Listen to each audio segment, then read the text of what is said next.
এখানের কিন্তু অধিকাংশ মন্দিরে মানে প্রতিটা মন্দিরেই কিন্তু তালা দেওয়া, আর তালা দেওয়ার কারণে কিন্তু আমরা ভিতরে প্রবেশ করে আপনাদেরকে দেখাতে পারিনি।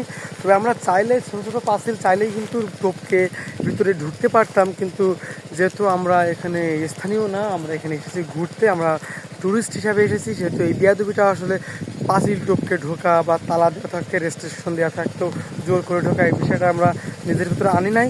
তো আরও ভালো করে বিস্তারিত করে দেখাতে পারতাম যদি ভিতরে ঢুকতে পারতাম।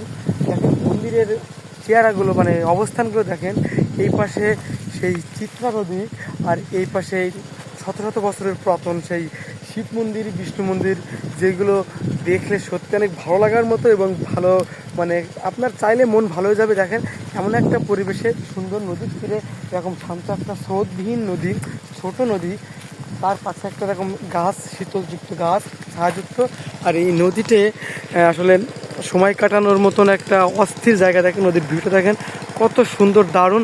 আর এইখানে বসে এই মন্দিরগুলোর ভিউ তার থেকে আরও বেশি সুন্দর।